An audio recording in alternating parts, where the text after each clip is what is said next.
I want you to take a second, just right now, and visualize your own public persona. Think about the photos you choose to share online, the career successes you celebrate, or just the general image of prosperity you project to the world on a daily basis. Right, because we all do it. Exactly. Yeah. We all do it. I mean, it is an entirely human instinct to signal success to the people around us. Yeah. But I want you to consider a pretty terrifying hypothetical. Okay. What happens when the audience you're signaling to isn't just, a group of distant, passive admirers?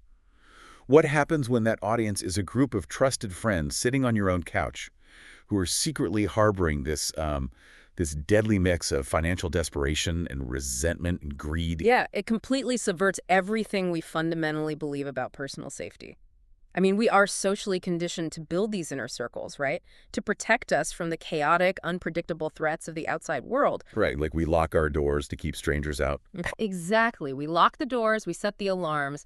But the premise here is that sometimes the very image we project to elevate our status within that inner circle, well, it becomes the exact mechanism that paints a target on our backs. And today, our deep dive takes us into a case that illustrates that exact nightmare scenario with just chilling precision.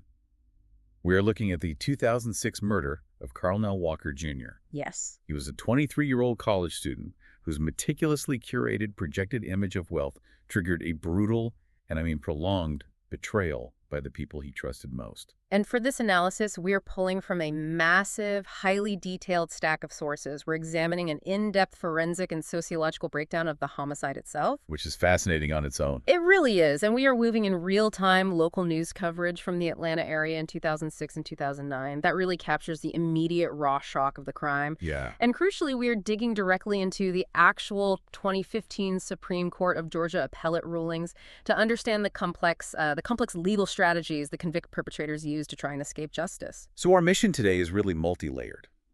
We are going to unpack the fatal consequences of social signaling, specifically before the era of modern social media. Right, a very different landscape. Totally different.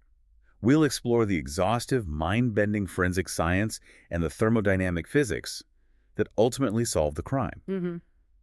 We'll dissect the legal chess match of the trials and examine how this single event forced a truly elite academic institution into a painful identity crisis. Okay, it's a heavy one. It is. So let's just jump right in. I want to start by understanding who Carlnell Walker Jr. actually was.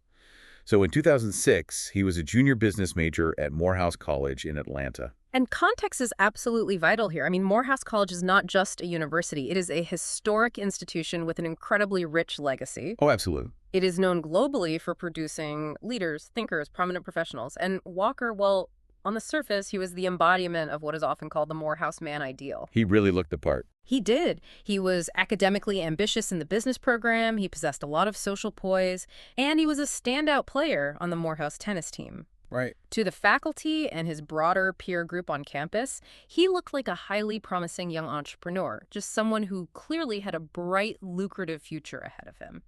But reading through the background material, it becomes really clear that alongside that polished Morehouse man identity, Walker was aggressively cultivating an alter ego. Yes, he was. He went by the nickname C-Money.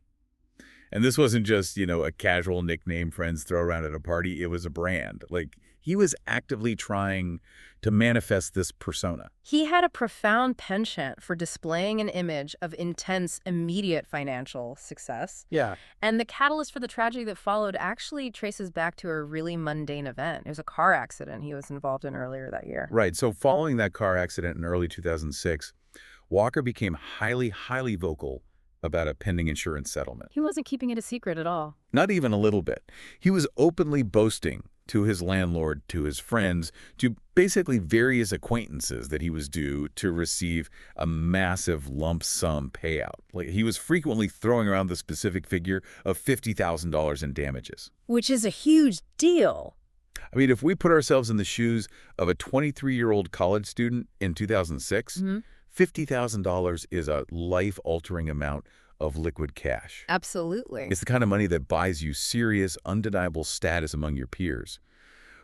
But there was a massive fatal discrepancy here. There was. The reality of that settlement was vastly different from the myth he was broadcasting. Right. Forensic financial investigations later revealed that while Walker was indeed expecting a legitimate insurance check, The actual amount was approximately $3,000. Wow. It wasn't I $50,000. mean, that is a staggering gap. You were talking about a $37,000 difference between the mirage he created and the reality of his bank account. And that specific gap is the critical psychological driver of this entire case. He created a financial mirage. Yeah. And his peers, who were operating on the absolute assumption that this mirage was real, well, they developed a greed-driven delusion. Yeah. They genuinely believed Walker was sitting on a massive hidden cache of liquid, easily accessible assets inside his home. What really struck me is how he went about proving this wealth. Because he didn't just rely on locker room talk or whispers at parties. He took it to a digital platform. He did. The reports detail how Walker actually coded and launched a personal website specifically to showcase his C-money persona. Now, think about the internet landscape in 2006. It was a completely different world. Right. This is before the absolute saturation of platforms like Instagram or TikTok, where posting a highly edited photo of yourself on a yacht takes, what, 5 seconds? Yeah, exactly. Building a standalone personal website to post images of yourself holding large physical sums of cash was a very deliberate, high-effort endeavor. It was a digital proof of concept for his wealth. And the psychological mechanism of social signaling in that specific era is fascinating because today we are entirely desensitized to images of extreme wealth online. Oh, for sure. When we see someone flashing cash or posing with a sports car, our immediate cultural instinct is skepticism. We assume the car is rented, we assume the money is prop cash, or we just assume it's a desperate play for algorithmic engagement. Right. It's all fake until proven real. Exactly. But in 2006, a custom-built website displaying physical wads of cash carried a profoundly high degree of authenticity, especially among a tight-knit peer group. It wasn't viewed as a performance. It was viewed as undeniable documentary proof of his C-money status. Okay, let's unpack this a bit. It's so interesting to think about the evolution of how we perceive showing off. Because we all want to put our best foot forward. I mean, look at how people filter their vacation photos to make a standard public beach look like an exclusive private resort. We all do it to some degree. We do. But is that core human desire to signal success inherently dangerous? Like, by projecting this specific cash-heavy image, did he inadvertently create a target-rich environment for predators? Well, when we look at human psychology in relation to perceived resource hoarding, it gets very primal very quickly. How so? When you signal intense success, you are essentially broadcasting to your tribe, I have abundance. And from an evolutionary standpoint, that usually garners respect, elevates your social standing, or even secures mating advantages. Sure, it makes you look like a good provider. Right. But when that signaling occurs in a microenvironment where others feel deprived, stagnant, or resentful, it bypasses respect entirely. It triggers an entirely different ancient mechanism, which is the desire to redistribute those resources by force. Wow. Okay. Walker's signaling became lethal because he miscalculated his audience. He assumed he was broadcasting to an audience of admirers, but in reality, he was signaling to a group of young men who were highly susceptible to financial desperation and peer validation. So if Walker's digital signaling was practically begging for attention, who was actually paying attention? That's the terrifying part. Because it wasn't anonymous internet scammers hacking his bank accounts. It was the people sitting in his own living room. And this is where the story shifts from a tragic miscalculation to something absolutely chilling. Because this wasn't a random break-in by unknown assailants. This was an intramural collegiate betrayal. Yes, it was. The ringleader who orchestrated this conspiracy was a young man named Keith Jerome Roberts Jr. And Roberts wasn't a stranger scoping out a wealthy neighborhood. Right. He was Walker's close friend and his former college roommate. They moved through the exact same social circles, attended the same parties, and shared the same living spaces. I just can't wrap my head around that transition. Right. How do you go from sharing a dorm room to plotting a violent home invasion against that same person? Like, what was actually driving Roberts? Because it seems like it had to be more than just the rumor of 50 grand. You are correct. It was a very volatile mixture of motivations. Psychologists often divide violent motivations into two categories. There's instrumental aggression and reactive aggression. Okay, break those down for me. Instrumental aggression is cold, calculated, and goal-oriented. It's treating violence strictly as a tool to acquire a resource. In this case, the rumored $50,000 settlement. Right, violence as a pure transaction. Exactly. But Roberts was also heavily driven by reactive aggression. This is hot, emotional, and impulsive. It's violence fueled by anger, ego, and perceived slights. So it's personal. Very personal. According to the background investigations, Roberts had developed a deep personal vendetta against Walker over some perceived disrespect. When you combine the cold calculation of wanting money with the hot emotional desire to punish someone for disrespecting you, you get a crime that is not only planned but deeply personal and unusually vicious. And Roberts didn't just walk over to Walker's house alone in a fit of rage. He put together an actual crew. He recruited 3 other individuals to execute this plan. He did. He brought in Miles Jonathan Allen, who was, shockingly, a former theology student at Morehouse. A theology student. Yes. He also brought in Braylon Wendell Garland, who was an active senior at Morehouse at the time, and he recruited an older associate, a 30-year-old named Theodore Paul Holloman. Wait, I have to pause there. A former theology student. How does someone studying theology, literally studying the nature of the divine and moral philosophy, rationalize crossing the line into a coordinated, violent home invasion? We are talking about guys studying business and religion. It really speaks volumes about the terrifying power of group dynamics and a concept known as de-individuation. Individuation. Right. When humans operate as a collective pack, individual moral frameworks often collapse. If Miles Allen, the theology student, had been alone, his personal moral compass might have prevented him from ever striking Walker. Because he would have to own that action entirely himself. Precisely. But because Roberts was there validating the grievance and the others were there validating the financial reward, the moral burden is split 4 ways. It's a diffusion of responsibility. Like everyone assumes someone else is the one really responsible. Exactly. Suddenly, the unthinkable isn't a personal sin. It becomes a shared, almost corporate project. The peer validation acts as a powerful catalyst, completely overriding their academic education, their theological background, and their basic human empathy. They weren't 4 independent individuals making a choice. They melded into a single, greedy entity. And they aimed that entity directly at Walker's home in Riverdale, down in Clayton County. Now, the details of the invasion itself on June 24, 2006 are what really haunt me. It's horrific. Because when investigators later analyzed the entry point of the home, there were absolutely 0 signs of forced entry. No break-in windows, no jimmy marks of the doorframe, nothing. That lack of forced entry is the absolute hallmark of an insider threat, and it completely alters the psychological landscape of the crime scene. It implies that either they had a key or Walker left the home unsecured because he was expecting trusted people to come over. Think about the people you've given a spare key to, or the friends you let walk through your front door without even knocking. You just assume proximity means safety. We constantly teach our kids about the myth of stranger danger. Beware the guy in the dark alley. Beware the unmarked van. Right, but statistically, the people who pose the greatest threat to you are often the ones who know your routines, they know your layout, and they are already sitting on your couch eating your food. That means Walker's first reaction upon returning home wasn't the pure panic of, oh my God, I'm being robbed by criminals.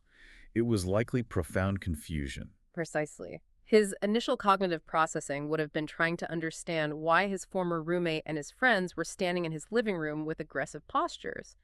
But that confusion was violently shattered the moment Walker stepped inside.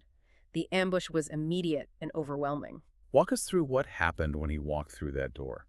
Because this didn't, escalate from an argument. It went straight to 0 to 60 violence. As soon as Walker was inside, Miles Allen, the theology student, stepped forward and struck Walker forcefully in the face, knocking him to the ground. Wow. Immediately, Theodore Holloman, the older 30-year-old associate, moved in to physically bind him. And it is critical to note what they used to tie him up. They didn't bring professional zip ties or handcuffs. Right. They utilized what was lying around Walker's own house. They used coaxial cables stripped from his television, USB computer cables from his desk, and electrical tape they just found in a drawer. That is such an intimate, chilling detail. Using his own household items, it's not just restraining someone. It's turning their own safe haven, their own possessions, into weapons against them. It's a brutal psychological subjugation before the real physical torture even begins. Using household items for restraints is highly indicative of a crime of opportunity, seamlessly blending with premeditation.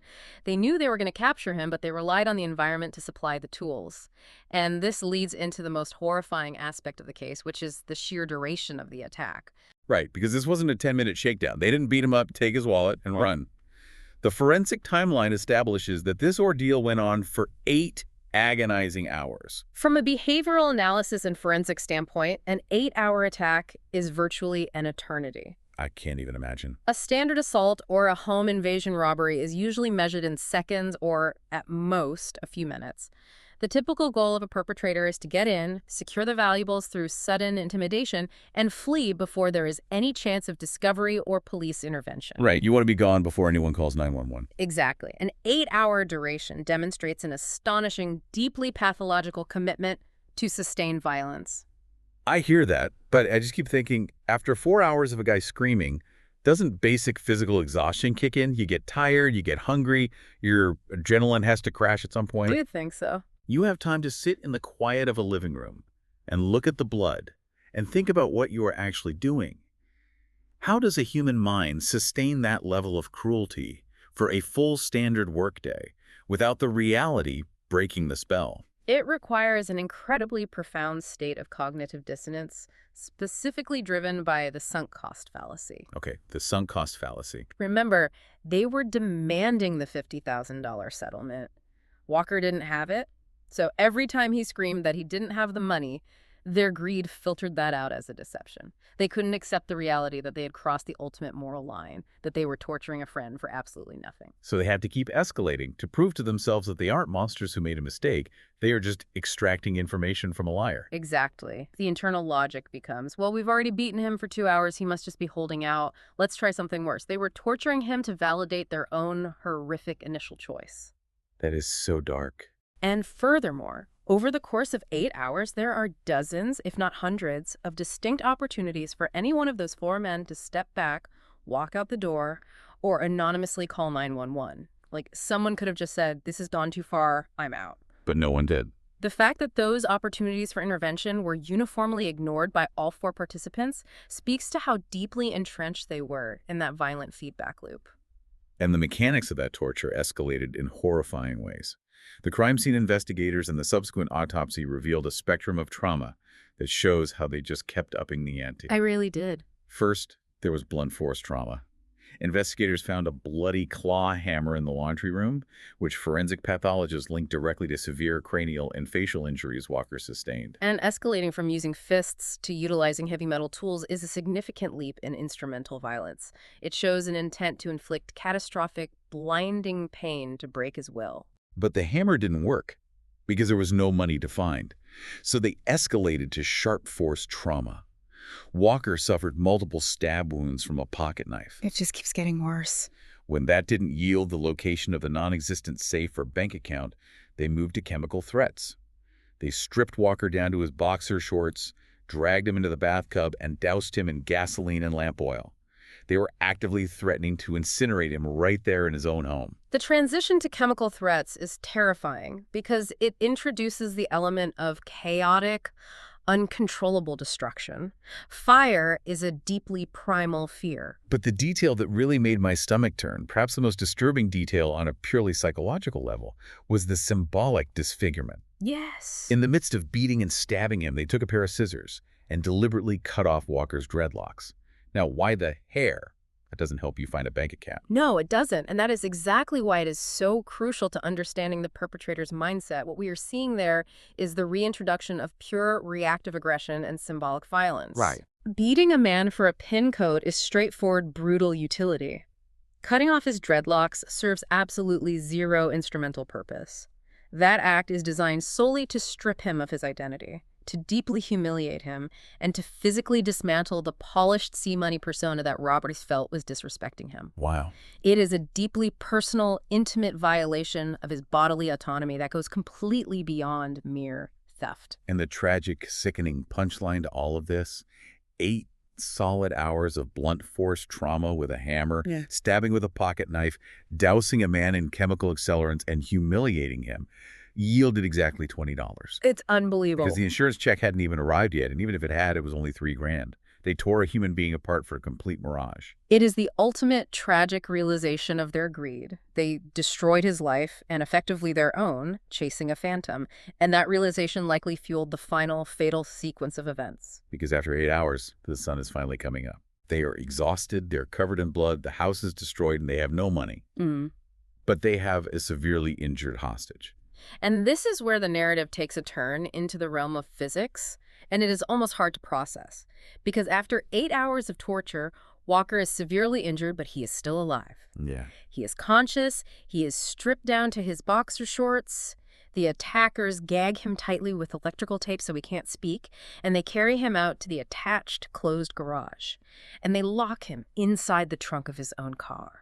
This is a highly critical juncture in the forensic timeline. Yeah. We know from the later testimony of a Clayton County detective that as the attackers were finally leaving the scene, walking away from the garage, they could actively hear Walker yelling for help from inside the trunk. Yes. It was muffled through the tape in the metal, but it was audible. Yeah. They knew definitively that he was unconscious. They knew he was alive. Which brings up a chilling medical reality, because the autopsy revealed that Walker's death was not directly caused by the extensive physical injuries he sustained during the 8-hour attack. Which is wild to think about. The medical examiner was clear. Those injuries, the hammer blows and the stab wounds, while horrific, were medically survivable if he had been found and received hospital treatment.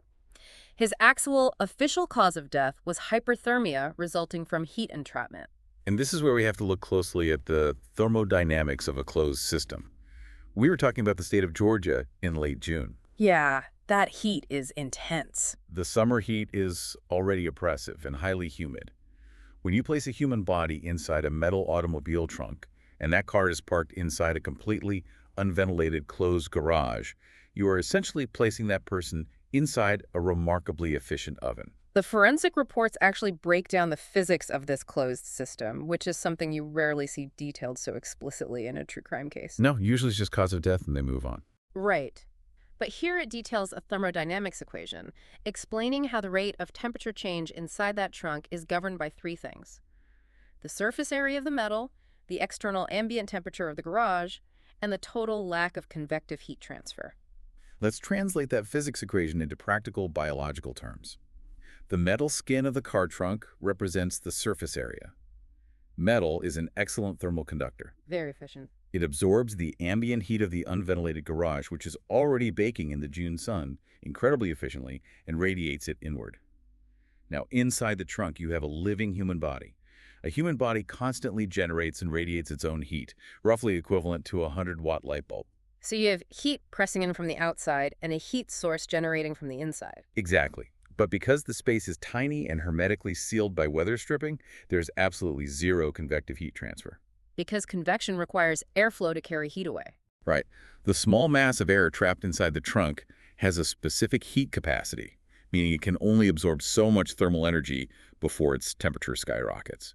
It cannot vent. So what does that mean for the temperature inside the trunk? The temperature inside that trunk likely exceeded 120 degrees Fahrenheit, or roughly 49 degrees Celsius, within the first 45 to 60 minutes. God, what happens to a human body at 120 degrees when you can't move? At those extreme temperatures, especially in a high humidity environment with zero ventilation, the human body's primary evolutionary cooling mechanism, which is sweating, becomes completely and utterly useless. Because sweat cools you down through evaporation. Right.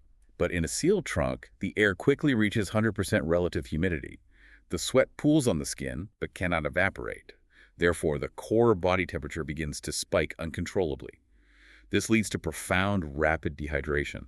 As the core temperature crosses 105 degrees, you begin to see cellular breakdown. That's horrifying. Proteins literally begin to denature. This cascades into multiple organ failure, severe neurological distress, seizures, and eventually death. It is a protracted, excruciating physiological collapse. Okay, wait. I have to interject here because there is a psychological layer to this that is staring us right in the face. The attackers didn't strike the fatal blow. No, they didn't. They beat him relentlessly, yes. But they didn't shoot him in the head. They didn't inflict a lethal arterial stab wound. They locked him in a metal box and let the laws of physics and the Georgia summer weather do the actual killing for them. Yeah. Is putting someone in a trunk a psychological cop-out? Like, is it a way for these guys to tell themselves, well, we didn't actually murder him, we just left him there, even though the outcome is an absolute mathematical scientific certainty? That is an incredibly astute observation, and from a behavioral analysis perspective, it is absolutely a psychological distancing mechanism. It is a phenomenon where perpetrators try to insulate their own egos from the finality of murder. By letting the environment act as the executioner. Exactly. They create a buffer between their direct physical actions and his ultimate death. It allows them to walk away from the house, hear him yelling, and feed themselves the comforting delusion that, hey, he's still alive, so we aren't killers. They essentially outsourced the murder to the weather. Wow. Outsourcing the murder. However, the law, and certainly forensic science, sees right through that buffer. The creation of an inescapable, mathematically lethal environment is viewed legally as a direct, premeditated act of malice murder. That makes total sense. So the four men leave the house. Fast forward 2 agonizing weeks to July 8, 2006. Right. Walker's mother, Peggy Walker, who lives all the way out on the West Coast in California, hasn't heard from her son. This is highly unusual for their relationship, so she understandably requests a police welfare check. The Clayton County Police arrive at the Riverdale home, and what they step into is a massive, incredibly complex forensic puzzle. The initial scene they encountered was highly chaotic and deeply disturbing. The house had been thoroughly ransacked. Dresser drawers were pulled out and dumped. The attic access panel in the ceiling was displaced. These are classic textbook signs of a frantic, tearing search for hidden valuables. Yeah, they tore the place apart. Furthermore, there was a pervasive, heavy odor of human decomposition permeating the house, which eventually led the officers out to the garage, where they made the grim discovery of Walker's body in the trunk. But before they even got to the garage, back inside the house, the attackers had left behind an absolute treasure trove of forensic evidence. It's wild because reading the crime scene reports, you can see that the attackers actually tried to deploy forensic countermeasures. Right. They gathered various items into a distinct pile in the middle of the living room, including scissors, remnants of Walker's cut dreadlocks, and bloody clothing, clearly intending to douse it and set it on fire to destroy the DNA and cover their tracks. But for whatever reason, they failed to light it. Thank God. And by failing, they left a massive, unmistakable trail for the crime scene investigators to follow. Let's walk through the meticulous forensic hits that ultimately cracked this case wide open. First, the investigators looked at the walls. Yes. Investigators utilizing alternate light sources and chemical reagents discovered bloody palm prints smeared on the hallway walls. Now, how do they know it's a palm print and not just a bloody smear from an arm or a shoulder brushing against the dry wall? Because a palm, much like a fingertip, contains unique friction ridges. Even if it's a partial print, if the blood transfers those specific ridge details onto a smooth surface like painted drywall, a forensic examiner can lift it and compare it. When they analyzed these specific ridge details, they found a match. They did not belong to the victim. They belonged to Miles Allen, the former theology student. And the blood itself, when DNA tested, was confirmed to be Walker's. That is damning. This is an incredibly strong, irrefutable forensic link because it places Allen physically inside the home, actively touching the walls during the precise phase of the attack where Walker was bleeding heavily. And the hits kept coming. In the laundry room, investigators locate a pair of discarded jeans. DNA analysis on those jeans reveals a mixed profile containing biological material from both Walker and Allen. Again, proving direct physical proximity. Right. But the forensic web didn't just stay confined to the Riverdale house, it extended outward. Because when police later zeroed in on the suspects and executed a search warrant at Keith Roberts' apartment, the ringleader, they found a seemingly innocuous item, a sock, lying on his master bedroom floor. But the sock was stained with blood. And this is where forensic biology tells the story that the suspects tried to hide. When the lab tested the blood on that sock found in Roberts' bedroom, whose blood was it? It was Miles Allen's blood. How does Allen's blood end up in a sock in Roberts' apartment miles away from the crime scene? It connects back to the weapons used during the 8-hour ordeal. When police finally brought Allen in for fingerprinting and processing a couple of weeks after the murder, detectives immediately noticed a distinct, healing, 3-inch-long laceration on his right hand. Oh, wow. A forensic medical examination determined that this wound was highly consistent with a knife slip. So in the absolute chaotic frenzy of repeatedly stabbing their friend, Allen's hand likely slipped down the handle of his own pocket knife, slicing his palm open. Exactly. He bled into his own sock, perhaps using it as a makeshift bandage, and then carelessly left that bloody sock on the floor of the ringleader's apartment during their post-crime debrief. It is a beautiful piece of circumstantial evidence because it intimately links the suspects not just to the violent scene but to each other in the immediate aftermath of the crime. But the investigators weren't done. There's more. They also found crucial blood spatter evidence in the bathroom that paints a vivid, terrifying picture of the physical struggle. Inside the bathtub, they found a highly specific pattern, a shoe print behind barefoot pattern. Let me visualize this. You're looking down at the porcelain of a bathtub. Right. And stamped in blood on the bottom of the tub, you see the clear imprint of a bare human foot. We know this was Walker, as he was found barefoot in his boxer shorts. Okay. But directly behind and partially overlapping that bare footprint are the distinct bloody tread marks of a heavy shoe. So why is that specific overlap so important to a forensic reconstruction? Because it indicates active, dynamic movement and physical dominance. It proves beyond a shadow of a doubt that Walker was struggling, attempting to gain purchase or get away, while someone wearing shoes was standing directly over him, physically pinning him down inside the tub.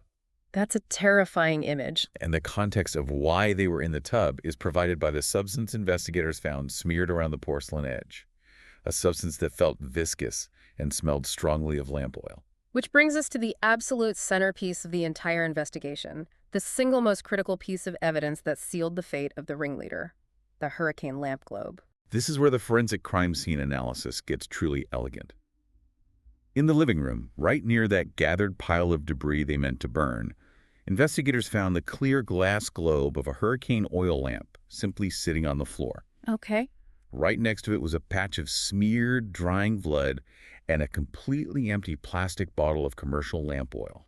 And when the crime scene techs dusted that curved glass globe, they pulled latent fingerprints. And those prints belonged to Keith Roberts. And crucially, critically, there were no other prints present on that glass, not even the prints of Carlnell Walker, who actually owned the lamp and lived in the house. Glass is an exceptional surface for retaining the oils and sweat that make up a latent fingerprint. But the true power of this evidence lies in the positional logic of the entire lamp assembly. What do you mean? A hurricane lamp consists of two main parts, the glass globe on top and the heavy base at the bottom that holds the reservoir of oil and the wick. Investigators found that base sitting completely undisturbed on top of a television set about 8 feet away from the globe. And there were no usable prints on the base at all. None. The positioning of Roberts' fingerprints on the glass globe was perfectly mechanically consistent with someone reaching out with one hand, grasping the top of the glass from above, and lifting it straight up off the base to expose the oil wick. Okay, I have a major logistical question here. Go for it.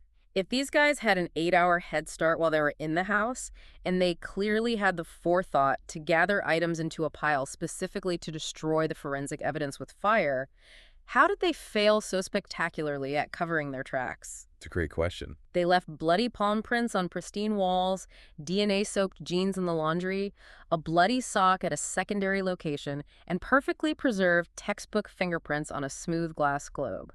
Is this just a classic case of arrogant perpetrators outsmarting themselves? It is actually less about arrogance and more about the biological limits of the human body. It is a profound combination of severe physical exhaustion and massive cognitive overload. Right, because of the 8 hours. When you engage in high adrenaline, sustained violence for 8 continuous hours, your body depletes its resources. Your fine motor skills degrade to the point where you drop things, and your executive function, the part of your frontal lobe responsible for planning, logic, and foreseeing consequences, plummets dramatically. They must have been exhausted. They were in a state of panic. They couldn't find the money, the sun was coming up, and they were quite literally covered in their friend's blood. Gathering the debris into a pile was a feeble attempt at a forensic countermeasure, but the failure to actually locate a lighter and ignite the fire, combined with the sheer, sloppy carelessness of leaving a bloody palm print on a flat wall, demonstrates that their mental stamina had entirely collapsed. They just ran out of gas. They didn't outsmart themselves. Their own violent endurance simply broke their ability to think rationally. Which perfectly sets the stage for the massive, complex legal battles that followed. Fast forward a few years, the arrests are made, and we are inside the courtroom. The legal fallout and the prosecution were led by Clayton County Executive Chief Assistant District Attorney Jason Green. Right. And in a very poignant, heavy twist of fate, Jason Green was himself a Morehouse College graduate.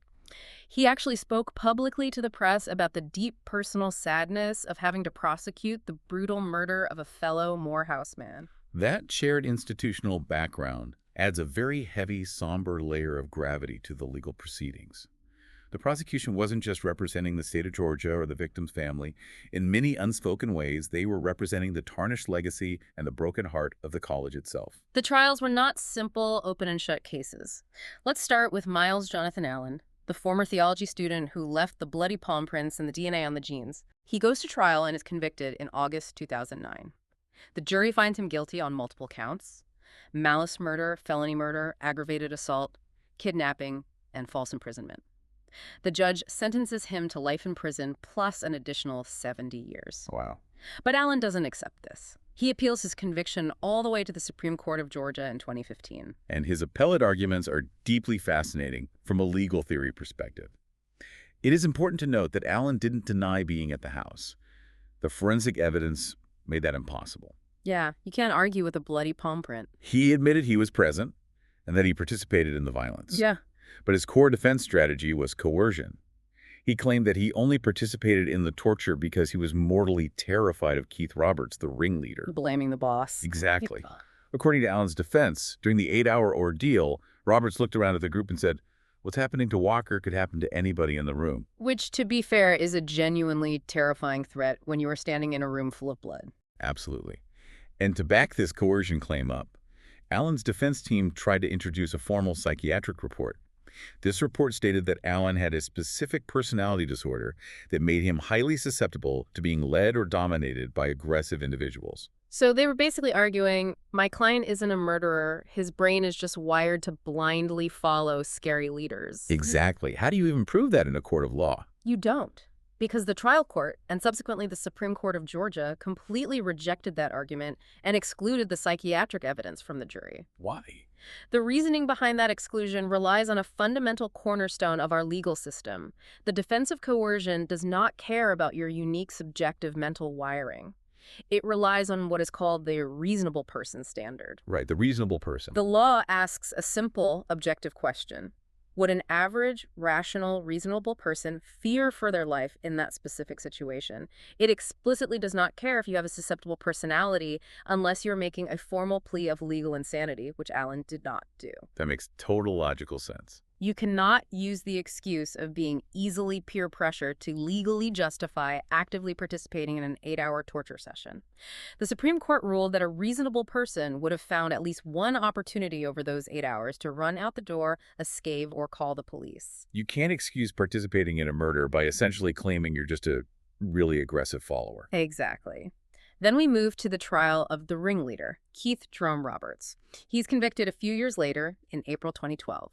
The jury hands him 2 consecutive life sentences plus 10 years. 2 consecutive life sentences. Yes. And he also takes his case to the Supreme Court of Georgia in 2015. But his appeal focuses heavily on explaining away that one critical piece of evidence, the glass lamp globe.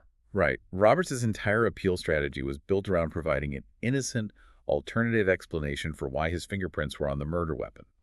His defense attorneys argued that because Roberts was Walker's former roommate and a very frequent visitor to the Riverdale house, it was perfectly natural and expected for his prints to be on various household objects. Which sounds somewhat plausible initially. Sure. And to support this narrative, they actually brought Roberts' younger brother into court to testify. The brother testified that they used to visit Walker all the time, and he claimed that the electricity at the house was highly unreliable and the power often went out, which necessitated the frequent use of the oil lamp for basic lighting. It's like trying to unbake a cake.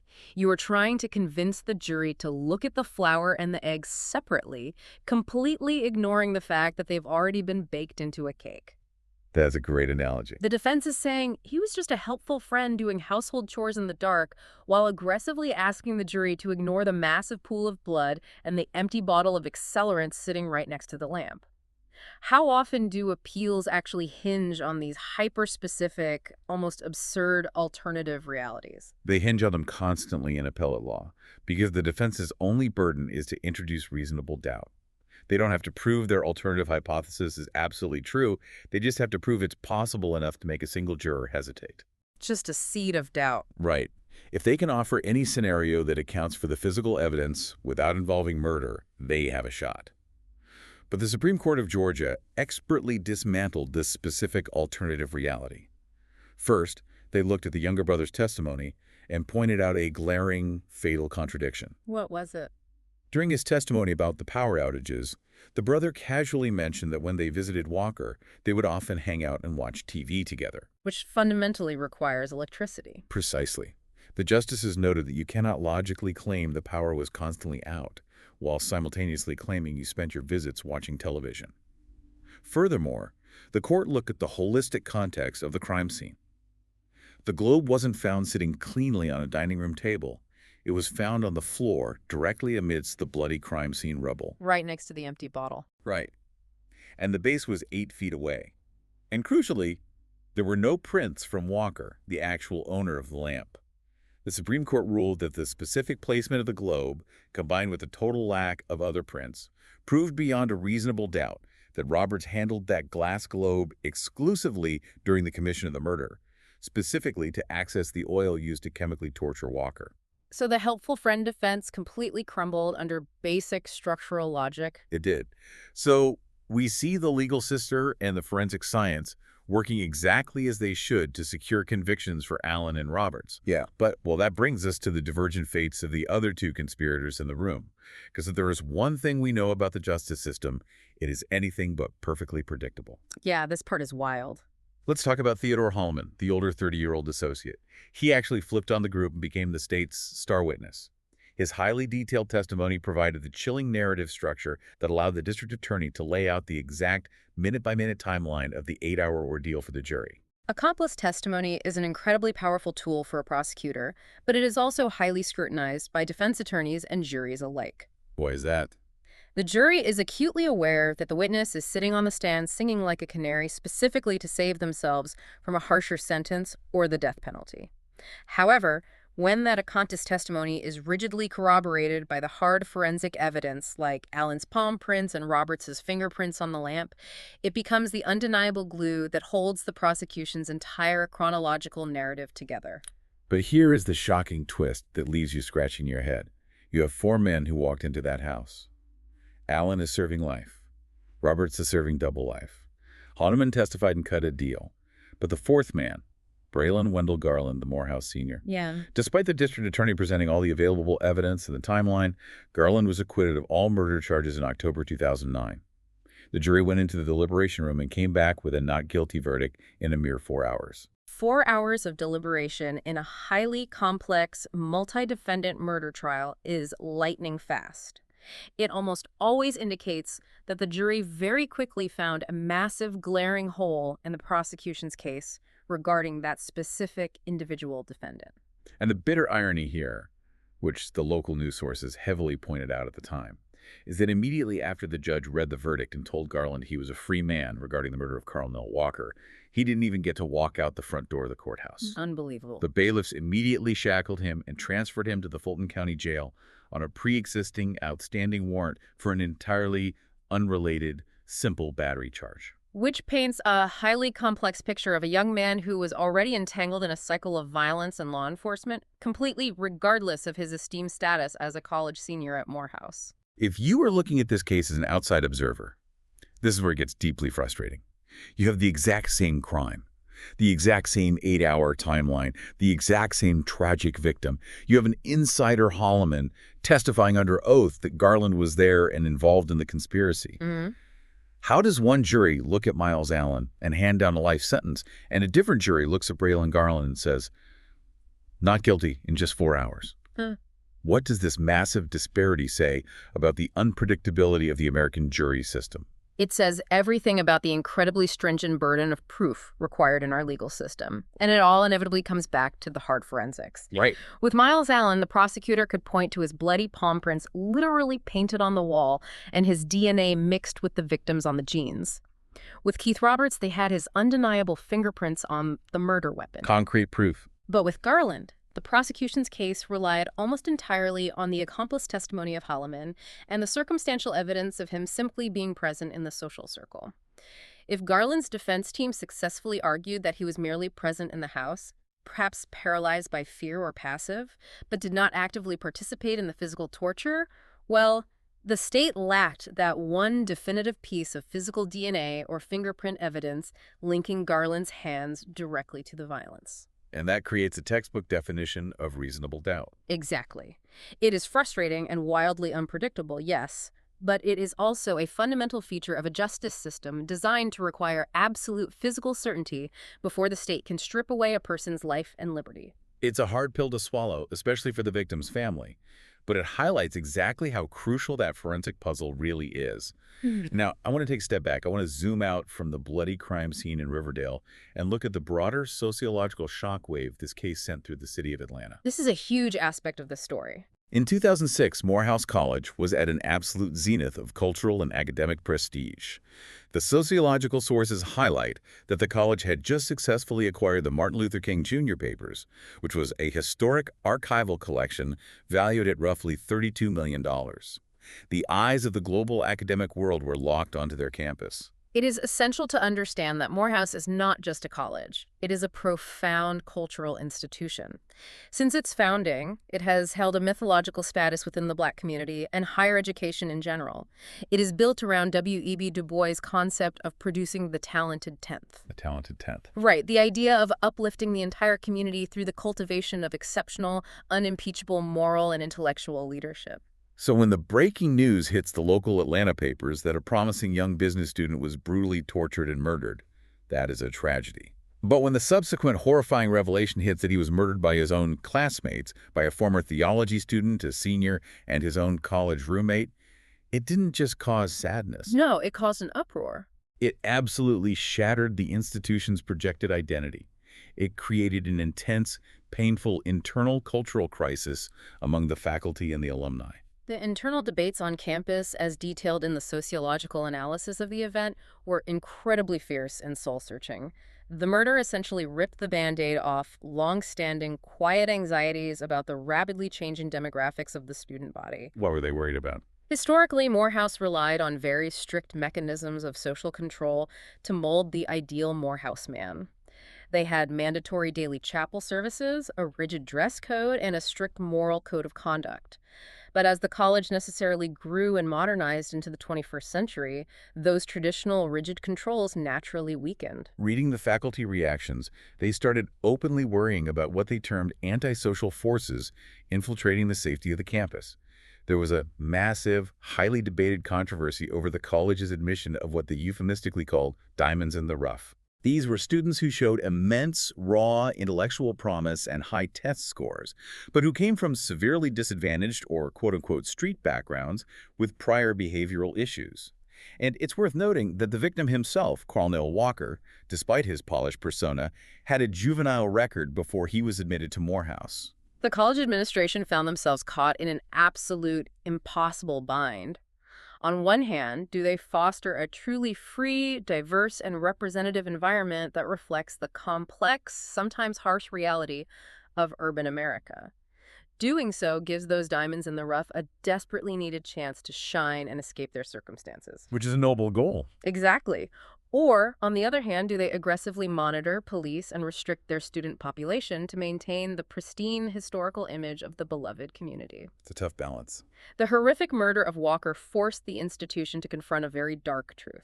Bringing highly diverse, complex backgrounds together on one campus also means inevitably bringing the traumas, the grievances, and the pathologies of the outside world directly into the dormitories. So what does this all actually mean for elite institutions moving forward? Because it feels like the college's initial knee-jerk reaction was to blame the outside world for infecting their pristine historical campus with street violence.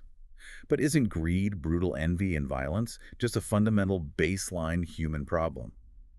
Can any ivy-covered wall, no matter how prestigious the alumni or how strict the dress code, truly keep out the darker sides of human nature? The short, unvarnished answer is no. Institutions, whether they are Ivy League universities, elite corporations, or religious orders, utilize mystique and deep-rooted tradition as a form of subtle social control. Like the dress codes and ceremony. Exactly.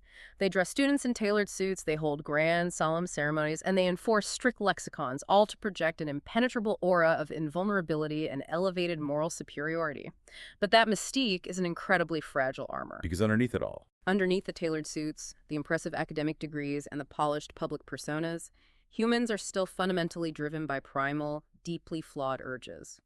The Morehouse tragedy forces a very painful reconciliation between the mythological, flawless ideal of a student and the highly complex, volatile, and sometimes dangerous reality of young men attempting to navigate the pressures of wealth, status, and ego.